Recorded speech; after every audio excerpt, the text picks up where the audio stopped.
Hello everyone, I'm Matt Williamson. How are you? I'm at Williamson NFL. Hope you're doing great. This is just going to things to look for in the final preseason game. So from what I understand, Coach Tomlin more or less said they treat the preseason like they used to. You know, first game is a little bit more game 2, game 3 is like your dress rehearsal, and there's not a game 4. I half believe that. It used to be game 3 in a 4 preseason schedule was pretty intense, and you played a fair amount. I don't think it'll be to that degree, and I don't think the league looks at it that way. But that being said, I'm not sure if I would play Najee, or if I would, I'd hardly get him in harm's way just because of the Warren injury. So therefore, I would make this a very heavy Cordarrelle Patterson game. I'd like to see him get a significant workload for the first time and not just be out there doing gadgety stuff. But I am also intrigued by those depth running backs. I keep calling them the best of the rest group.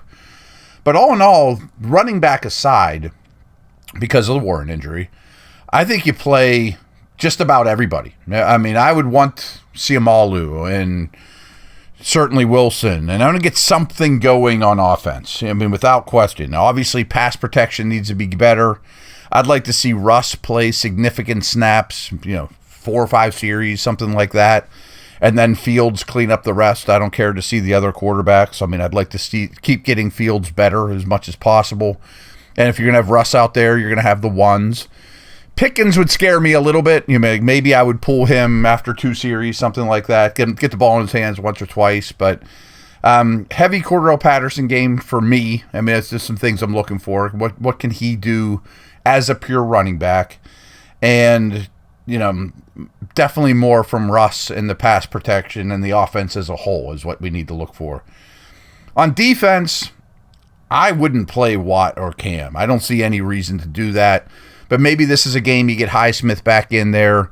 Minka can pretty much stay out of harm's way as a deep middle center fielder.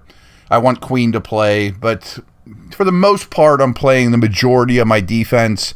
But I don't know that they need to play a ton of snaps in this one. It's just the way I'm looking at it. This episode is brought to you by BetOnline. BetOnline is the world's most trusted betting platform and your number one source for everything football. From the preseason NFL to college kicking off, BetOnline has every stat, every matchup, and even live odds and spreads while the games are being played. Think you know your stuff? Get in on their winner-take-all $300,000 survivor pool for the NFL season. When the game's over, head over to our online casino and get in on a game of blackjack or poker, or unwind with one of over 150 slot games. Head to the website today. Use the promo code BELIEVE, all caps, BLEAV, and get in on the action. Bet online, the game starts here.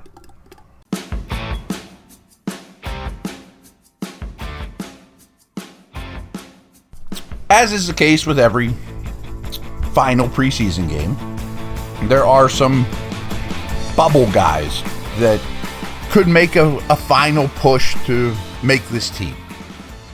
And I have a handful of names here, many of whom could end up on the practice squad when it's all said and done. So if they get cut, don't think they're never going to see these guys again.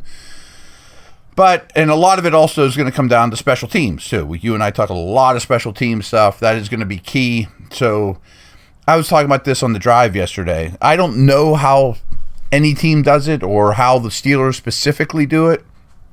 But if I was in charge of the final 53, I would ask my special teams coach, here's 10 names that might be in the mix to make this team.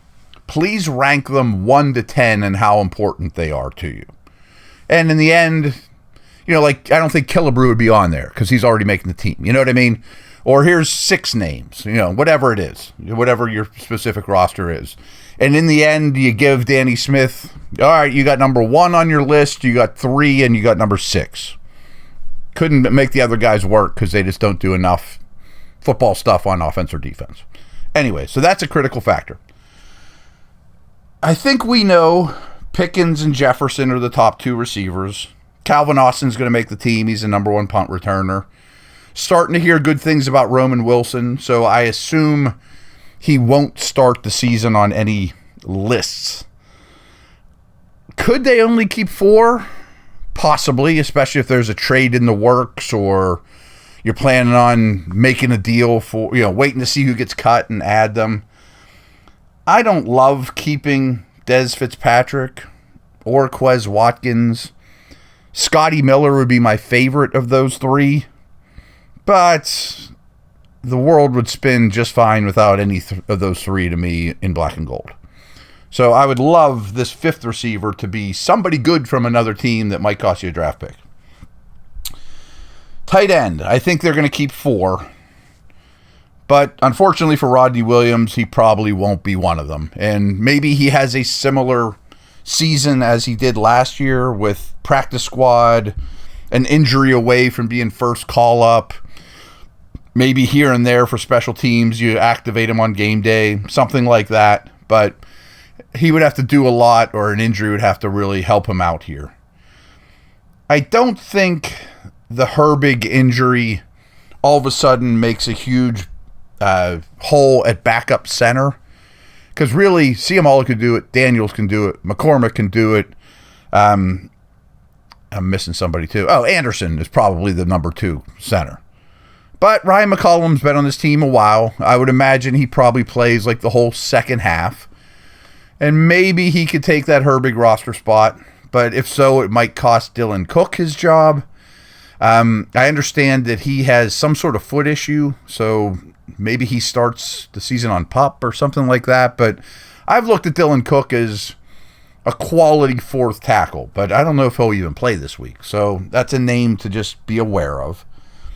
The defensive line's getting a little crowded. I mean, you could keep 7. I'm talking about the big people. 6 is definite.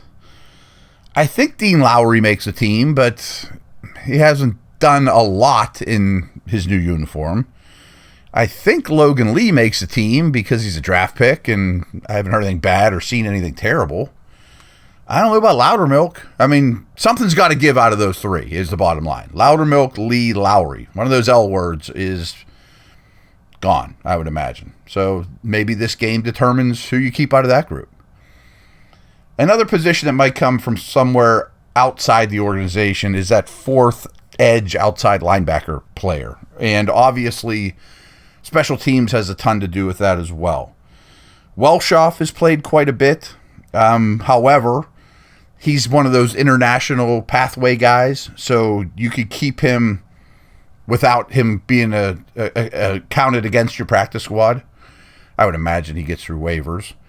I've talked a lot about Kyron Johnson. I'm pretty intrigued with him, but what I don't know is he a really good special teamer or just an average special teamer? And Jeremiah Moon's interesting too. He was heavily recruited. You can see traits. But I wonder if they skimp for now and only play keep 3 with Leal capable of getting you out of a game or doing some snaps there. Or maybe you grab somebody that's from another team there. But those are the 3 names I think that are fighting for it. Moon, Johnson, and Welshoff. Kind of feel like this is Mark Robinson's last chance to make a case to make the team. Heavily used on special teams, splash player on defense. His defensive stuff, though, I mean, especially if and when Holcomb comes back, he's way down the line in terms of getting playing time. And I understand that he's played a lot of special team snaps, but I don't know that he's super reliable on special teams. So, again, I bet he plays a lot in this game. And then the nickel situation, I think, still needs to shape out. Beanie Bishop, Thomas Graham Jr. Could both make this team? If they're great gunners, possibly. Keep an eye on the number 1 gunners in this game. I think both those guys could be a factor there. Neither one inspires a ton of confidence as my starting nickel against the Falcons, or covering Jamar Chase out of the slot, things like that. It's not a very strong position on this team. But maybe you'd keep 2. I'm kind of stretching that a little bit. Probably not. I mean, and again, if I lose one of those 2 players, I do think the world would still spin, and you could maybe find a veteran slot that's been around the block.